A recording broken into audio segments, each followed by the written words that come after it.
Oi, pessoal, tudo bem? Hoje, então, a gente vai ver a segunda parte da segunda aula, né, que a gente estava tratando de estruturas condicionais. Pessoal, antes disso, vamos dar mais uma repassada nos exercícios. Eu acho que talvez deve ter ficado algum tipo de dúvida. Eu vou fazer mais uns dois exercícios, tá? Eu vou fazer o 2.2 e o 2.4, certo? É, 2.2 e o 2.4. Para colocar dois números em ordem crescente e para colocar dois números em ordem, três números em ordem crescente.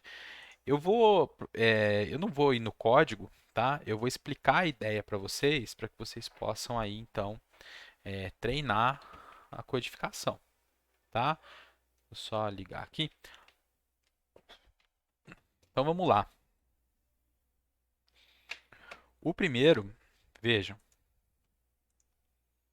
Escreva um programa que peça para o usuário fornecer dois números inteiros. O programa deve exibir esses dois números em ordem crescente. Então, independente dos dois números que eu fornecer, dois números inteiros que eu fornecer, seja zero, seja um número positivo ou um número negativo, o programa tem que, depois da digitação desses dois números, apresentá-los em ordem crescente. Então, vejam, eu sempre fico conferindo, gente, porque eu já perdi várias aulas já de outras disciplinas gravando. Às vezes o microfone está sem, não está funcionando, eu estou falando e não estou gravando, tá? Então por isso que eu fico conferindo, tá bom?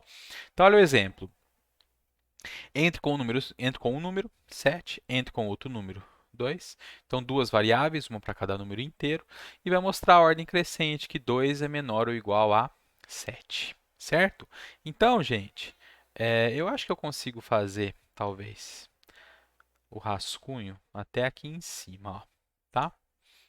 Então vamos colocar o fundo dele aqui transparente, com a cor preta. Vamos lá. Imagine, eu vou ter duas variáveis, certo? Variável n1 e a variável n2. Então, int n1. É lógico, né? O código de vocês tem que ter toda aquela parte, né, do preâmbulo, né, que são os includes, a declaração da função main, o retorno dela que é zero e assim por diante. E eu preciso então de dois números, n1 e n2, certo? Bem, quando o programa entra em execução, passou por essas duas linhas, quer dizer que na memória eu tenho n1 e eu tenho um n2, certo? Próximo passo é pedir para o usuário digitar, né? Então, printf entre com um número. Desculpa a letra, viu, gente? O programa também não fica tão suave, o desenho das linhas, tá? E a gente faz o scanf. E o scanf é do inteiro, então a gente põe %d e precede o nome da variável que a gente quer guardar o valor que vai ser lido com um e comercial. Uma coisa que faltou falar na última aula, quando a execução do programa chega na função scanf, eles percebam que o programa fica parado. Ele realmente está meio que parado mesmo, tá? Porque essa função ela é de um tipo de função que ela é chamada de função bloqueante. Ela para o programa, tá? Onde ela está sendo executada. Claro que não é tão simples assim, mas a ideia é mais ou menos essa, tá? Então é uma entrada bloqueante, ela para a execução do programa, tá? Quando eu fizer isso aqui executar, e aquele exemplo, no primeiro exemplo, né, era a entrada 7 depois a entrada 2, né? Então o 7 vai vir para cá, e é lógico, vai ter outro printf, vai ter outro scanf, %d. Tem gente que fala scanf ou printf, mas eu não consigo falar assim, acho que fica esquisito, tá? E para o N2, digitou 2 e deu Enter, né? Qual que é a lógica que eu tenho que realizar para me mostrar? Aqui a gente sabe que a ordem crescente, né, do menor para o maior, é o 2 e o 7. Então, o que eu teria que fazer? Eu preciso de um if. Se o N1 for menor ou igual ao N2, a única situação que vai existir é de o N1 ser menor que o N2, menor ou igual no caso, né? Então eu só preciso imprimir eles nessa ordem. Olha lá como que pede ordem crescente. Desculpa a letra, viu, gente? Até dá para fazer no PowerPoint, no programa do Windows, mas eu prefiro aqui porque eu posso ter o fundo transparente, tá? Mas vocês acompanhando o que eu estou explicando, dá para entender o que é o que é esse garrancho aqui, né? Porcento D menor ou igual porcento D. Vírgula, vou continuar aqui na linha de baixo, tá? Mas é a mesma linha. N1 e N2.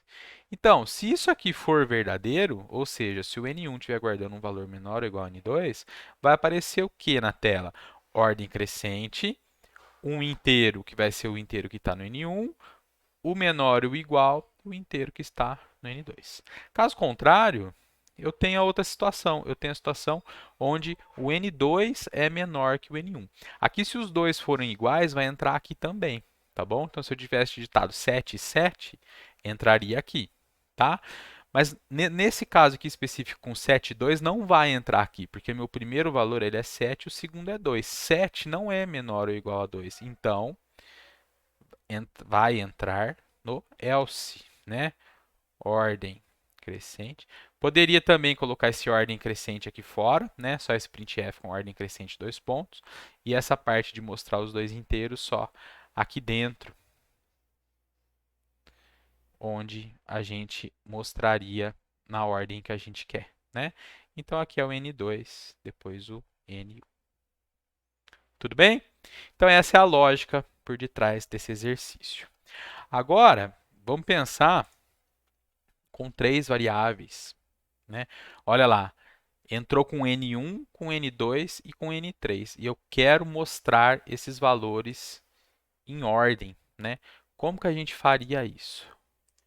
Tem duas formas de se pensar. Uma mais simples, um pouquinho mais trabalhosa, e uma um pouco mais esperta, tá? Então, se eu tenho um N1, um N2, eu vou explicar o esquema para vocês, tá?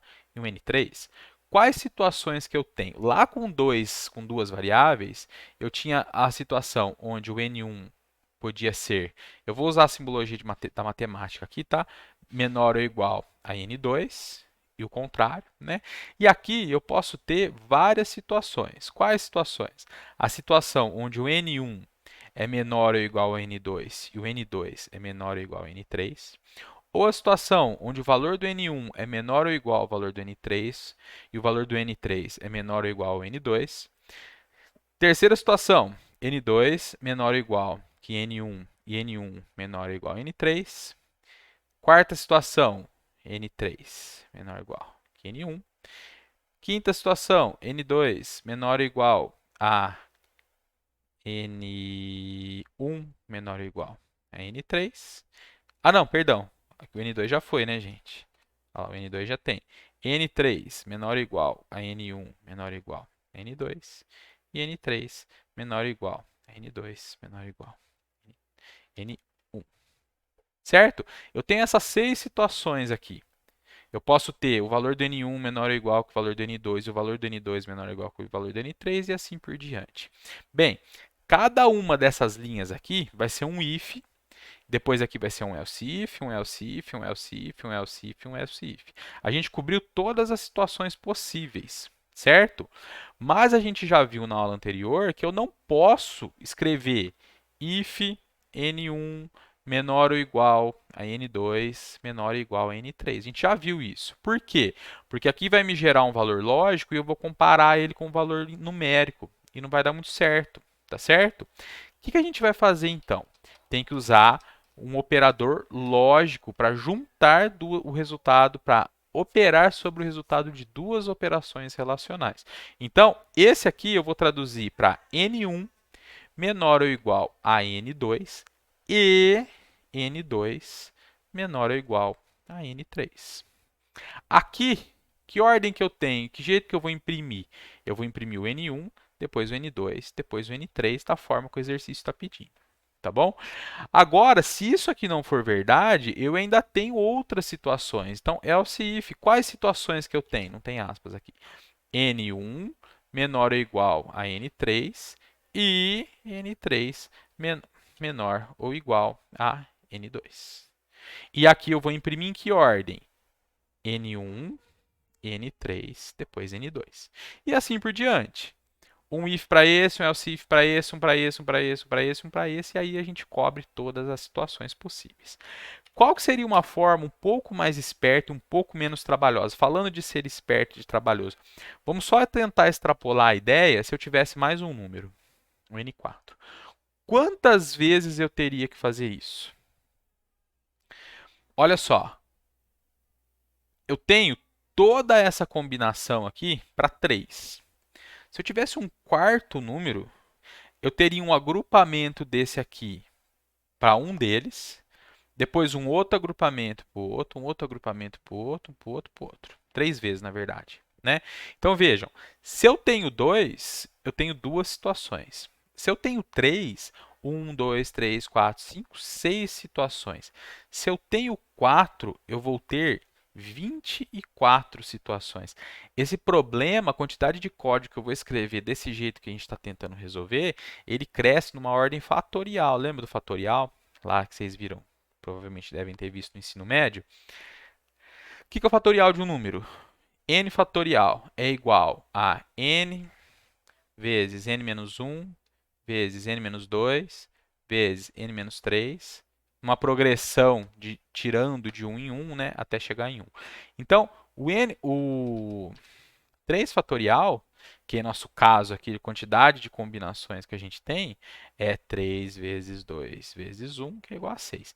Se a gente tivesse 4 fatorial, 4 números para organizar eles, compor eles de todas as formas possíveis, organizar eles de todas as formas possíveis, a gente teria 4 vezes 3 vezes 2 vezes 1, que é igual a 24, que é exatamente o que eu acabei de comentar. Bem, eu tenho um agrupamento de 6 coisas para cada um. Entenderam o que eu estou querendo dizer? Então a gente teria 24 situações e isso é um problema. Como que você vai escrever um código para comparar 1000 valores diferentes? Você quer colocar, sei lá, um programa de um caixa do mercado que quer colocar o que foi comprado em ordem alfabética. E aí? Né? Já dá para perceber que isso aqui é um problema. Então, uma forma um pouco mais esperta de pensar nesse problema de colocar valores em ordem é o seguinte: é um pouco melhor que aquele, mas não é o ideal ainda, tá? N1, N2 e N3. Imagine então, a gente tem 3 valores arbitrários aqui. Se eu conseguir verificar elemento por elemento e depois que eu processar essas 3 variáveis, eu conseguir jogar o valor maior para cá, só me sobra a situação onde eu tenho que colocar os valores que sobraram aqui. Vamos pensar, vamos colocar, como a gente quer em ordem crescente, vamos colocar os valores aqui em ordem decrescente, porque seria, em teoria, o pior cenário, né? Então vamos pôr aqui, ó, 10, 5 e 0. Certo? Quero colocar eles em ordem. Eu quero que apresente em ordem crescente. Mas eu quero que, para eu poder apresentar, eu quero colocar os valores nessas variáveis em ordem. Tá? Essa é outra estratégia para a gente pensar. Então, o que a gente poderia fazer? Bem, se eu conseguir jogar esse 10 para cá, isso já me ajuda. O que eu estou querendo dizer com isso? Se o N1, certo, for maior que o N2, quer dizer que o N1 está no lugar errado. Opa, 2 não, né? N2. Quer dizer que o N1 está no lugar errado. Então, vamos falar que eu tenho uma variável temporária aqui, vou chamar de t, e eu tenho N1, N2, N3 também. Eu vou fazer o quê? Eu vou trocar esses valores aqui de posição. Eu vou jogar o 10 para o N2 e o 5 para o N1. Só que eu não posso simplesmente copiar o valor do N1 para o N2, porque se eu fizer isso, eu apago, eu sobrescrevo o que está aqui e o contrário também. Então, antes de eu fazer essa troca, eu preciso guardar o valor de uma das variáveis que vai ser sobrescrita primeiro numa variável temporária, que eu chamei de t ali. Então, t vai guardar o valor do N2, N2 recebe N1 e N1 recebe t. Com isso, o que vai acontecer nessa situação aqui, né? Vamos colocar de azul. N1 é maior que N2? Sim, é maior. Então, quer dizer, ele está no lugar errado. Quero trocar os dois. Então, T guarda o N2, que vale 5. N2 recebe N1, que vale 10. E o N1 recebe T, que vale 5. Então, N1 passa a valer 5. Só que, o que acontece? Depois disso, eu ainda tenho qual situação? Eu posso querer ainda propagar esse N2 para cá, ó. Concordam? Então, depois que isso foi feito, pode ser que, e no nosso caso que esse valor aqui esteja no lugar errado. Agora está valendo 10, está valendo 5, né? Eu tenho que trocar com o zero. Então, eu tenho que colocar mais uma situação aqui, mais um if, onde eu vou verificar se o N2 é maior que o N3. E se isso for verdade, eu troco N3, N3 igual a N2 e N2 igual a T. No nosso caso aqui, vai ser verdade, né? Porque o N2 é maior que o N3. Então, o T guarda o N3. Agora, nessa minha segunda execução, né? Não é mais o 5, está valendo 0. N3 recebe N2. Então, N3 recebe o valor que está no N2, que é 10. E o N2 recebe o T, que é 0. Então, vejam, com esses dois ifs, caso isso seja verdade e isso seja verdade, eu vou ter a garantia que o meu maior número vai estar na última variável, na variável n3. O que está faltando resolver?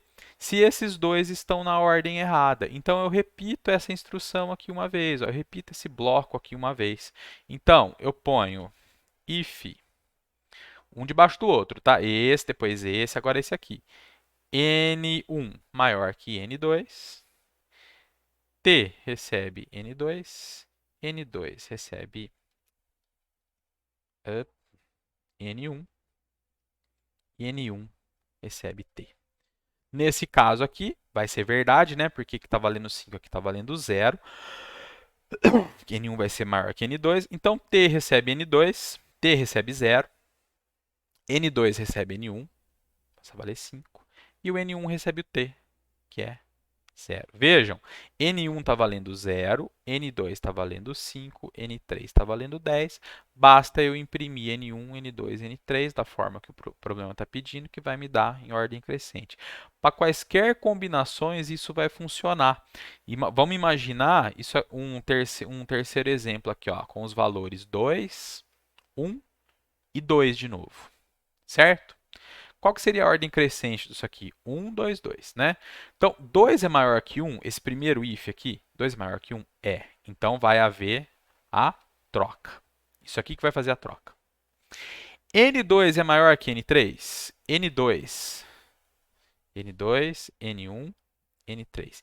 Esse valor aqui é maior que esse? Não. Então, não faz esse. Esse aqui, N1 é maior que N2? Não, não entra nesse if também. Eu já tenho ordenado 1, 2 e 2. Tudo bem? Essa é uma forma um pouco mais esperta de pensar nesse problema. Tá? Então, para 3 variáveis, eu tenho 3 ifs. Lá, para 3 variáveis, eu tinha 6. Mas, mesmo assim, se eu aumentar a quantidade de variáveis, eu vou começar a aumentar a quantidade de ifs de forma proporcional. Isso também não é muito bom. Né? E depois, em outras disciplinas, vocês vão estudar especificamente esse tipo de problema, de colocar coisas em ordem. A gente chama de problemas de ordenação. Tá bom? Então já passou quase 20 minutos da aula, vamos prosseguir com o conteúdo, tá, gente? Então a gente vê a estrutura condicional if, agora a gente vai ver a estrutura condicional switch. Switch tem a ideia de interruptor, né? Então, vejam só, como que ela funciona, como que é a sintaxe dela para começar, né? Então, vem o código, aí chega no switch, abre parênteses. Aqui eu vou ter uma variável ou uma expressão que vai gerar um valor obrigatoriamente para mim. E aí eu vou ter várias cláusulas case com um valor fixo, que quando o valor daqui for igual a um dos cases, vai entrar dentro do case e vai fazer alguma coisa. Tá bom? E opcionalmente, mas normalmente a gente usa, a gente coloca uma instrução break no fim de cada case, porque o break vai fazer sair de dentro do switch. Tá? Também a gente pode ter uma cláusula que chama default, que quer dizer padrão, né, em português, que se não casar nenhum valor de nenhum case com o valor que foi extraído lá no início do switch, lá naquele parênteses do switch, vai cair no default. O default é opcional e os cases também você pode colocar o intervalo que vocês quiserem. Os valores fixos, na verdade, né? Não o intervalo, mas os valores que você quiser. O compilador não vai reclamar disso, porque isso vem da lógica do teu programa. Então, se a gente for pensar no switch do ponto de vista de um diagrama de estados, parecido com o if, a gente tem a seguinte situação. Bem, eu tenho antes. Vamos colocar o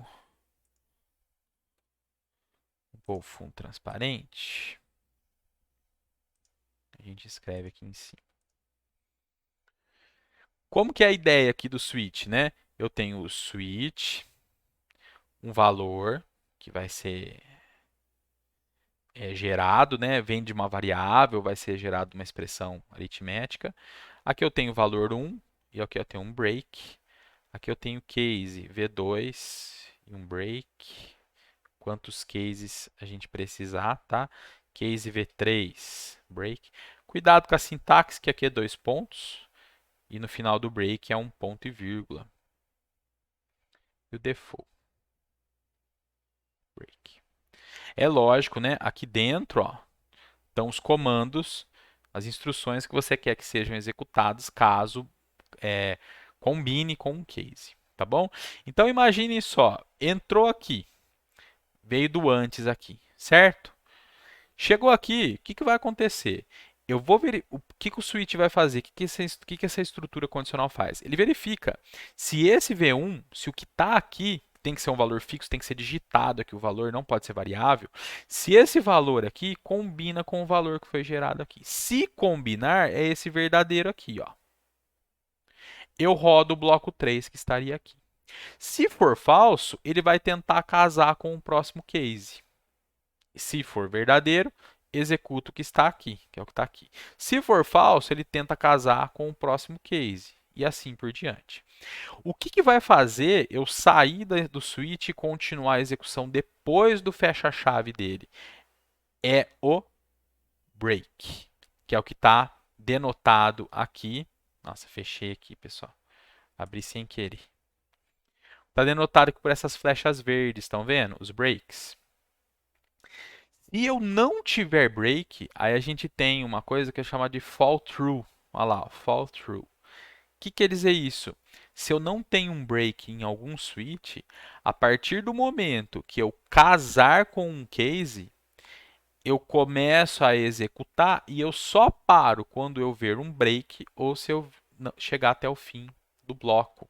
Ou seja, nesse caso aqui, se o meu primeiro case não tiver break e casar o valor que está no case com o valor que está entrando, eu vou rodar as instruções do primeiro case e as instruções do segundo case, até ele achar um break e parar. Se não tiver break em ninguém, ele vai rodar todas de uma vez. Roda em ordem, na verdade, né? Tudo bem? A ordem dos cases tanto faz, você pode colocar na ordem que você quiser. Normalmente a gente coloca numa ordem que faz sentido, tá? Então, por exemplo, imagina que o V ali, ele é um valor no intervalo de 1 a 4. Então você vai ter um case 1, case 2, um case 3, um case 4 e um default, tá? Então, mas você poderia pôr case 3, case 2, case 1, case 4 ou colocar invertido, 4, 3, 2, 1. Normalmente a gente coloca numa ordem que faz sentido para o que a gente está querendo processar, tá certo? Eu acho que é isso, né? Acho que é isso que precisava falar do switch. Vamos fazer um exercício e aí fica claro aí o que se quer, tá bom? O que a gente quer testar. Eu vou fazer, aí esse eu vou fazer no código, tá? O switch é mais tranquilo.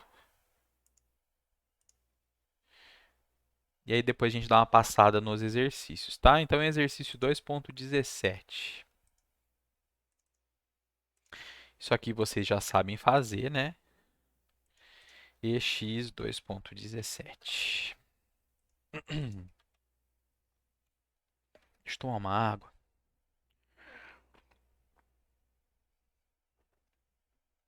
Pessoal, em relação aos exercícios que vocês vão ter que fazer, fiquem tranquilos em relação a prazo, pelo menos agora no início da disciplina, tá? A gente vai com muita calma, tá bom? vão fazendo, vão se organizando, tá? As dúvidas a gente vai tirar em plantões específicos para isso. Não precisam ficar muito preocupados, tá bom? O importante é não parar de fazer, tá certo? Vai se virando, não deixa acumular, porque senão complica.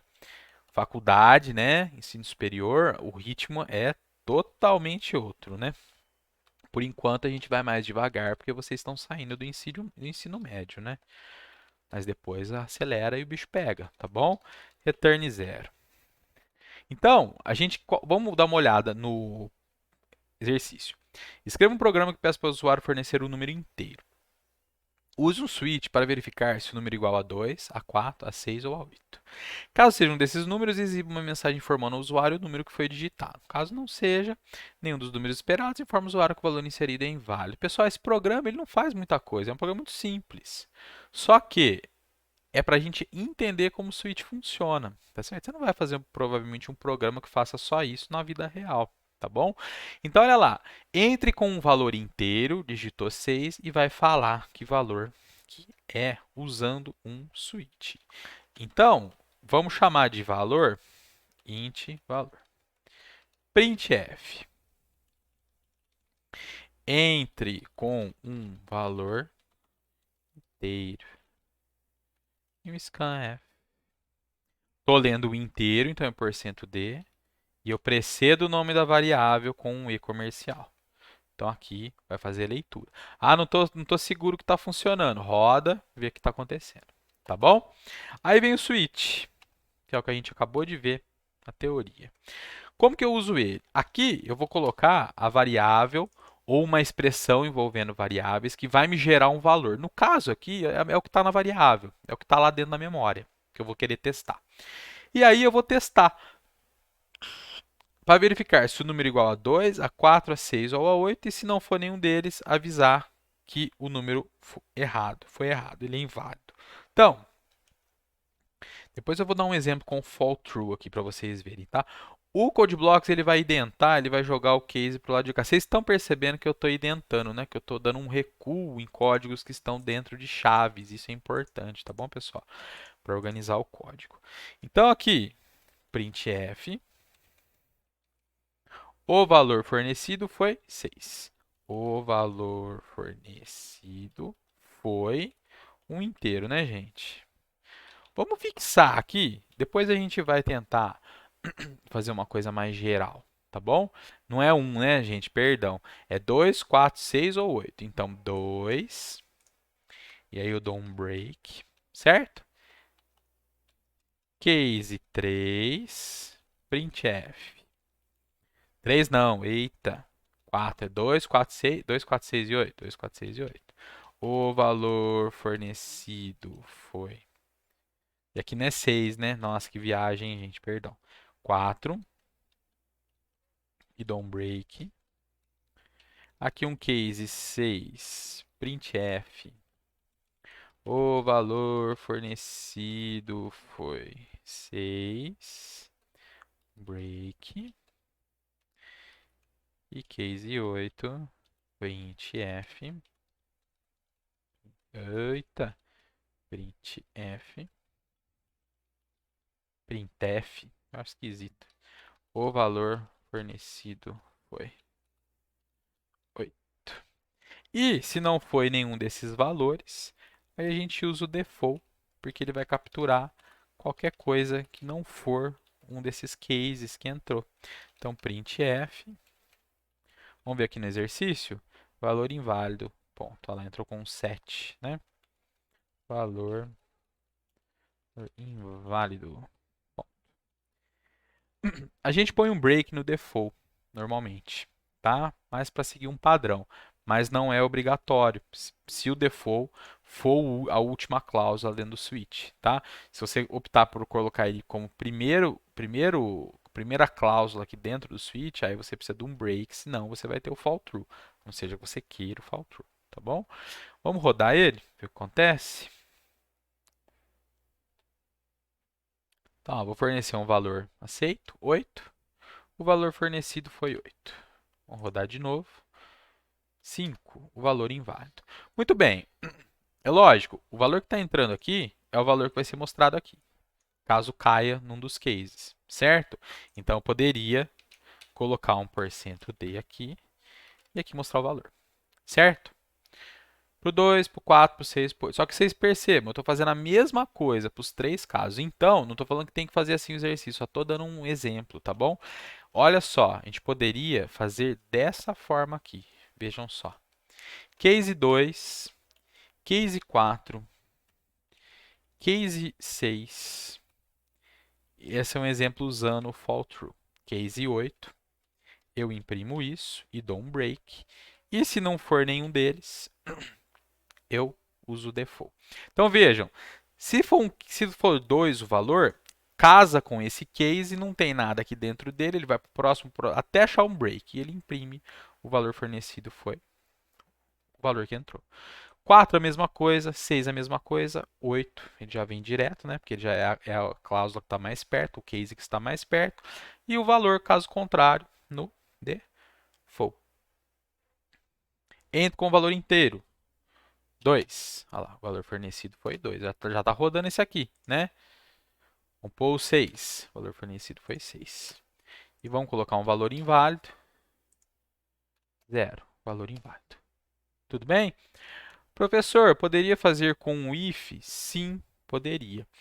Quando que a gente usa o case? O case, pessoal, normalmente a gente usa nessas situações onde a gente tem valores fixos que eles vão ser quase sempre aquilo ali e não vai mudar muito. Normalmente quando a gente quer implementar um menu ou que quando a gente quer dividir o processamento, assim, quando o valor que vai ser gerado são uma lista relativamente também pequena de dados, tá? E a gente tem essa facilidade do default. Se você precisar ter um intervalo de valores para ser testado, aí você tem que usar um if, tá bom? Você quer testar duas variáveis, ou se uma variável está entre dois valores, ou seja, ela pode assumir o primeiro valor e todos os valores que estão ali no meio, até chegar na segunda extremidade, né, desse intervalo. Aí você tem que usar if, tá bom? O case é para valores fixos e normalmente uma quantidade não muito grande de elementos. É lógico que mesmo se tiver uma quantidade grande de testes, se você for fazer com if, você vai ter também. Mas aqui no case, para intervalos, por exemplo, de inteiros, se você quiser aceitar valores de 0 a 1000, para fazer com um case, você teria que pôr um case 0, case 1, case 2, case 3, case 4, até case 1000. E com o if você falaria, ó, a minha variável ela tem que ser maior ou igual a 0, foi de 0 a 1000 que eu falei, né? Maior ou igual a 0 e menor ou igual a 1000 e o que está ali dentro do if. Tá bom? Então facilita, né? Dá para usar a expressão relacional e lógica no if e aqui no switch não dá. Quais valores são aceitos aqui no switch na linguagem C? Inteiros, float, caracteres. Tá bom? Esses são os valores que vão ser aceitos aqui. Texto não vai funcionar. Tudo bem, pessoal? Então é isso. Tem aí os exercícios, vamos dar uma olhada. Esse resume a todos os exercícios mais simples, né? Olha lá, aqui é uma calculadora. Você vai fornecer dois valores e o terceiro valor que você vai ler é um char, que vai ser a operação. Então, olha lá, a operação mais, na hora que deu Enter, vai entrar no switch, vai fazer a operação com N1, com N2 e vai mostrar. Então, olha lá, outro exemplo com divisão, certo? Com multiplicação. Multiplicação não, perdão. Entrou uma operação X aqui. Ele vai falar que a opção é inválida. Tá bom? Para escrever um menuzinho. E esse segundo exercício, acho que só são dois exercícios switch, é isso mesmo?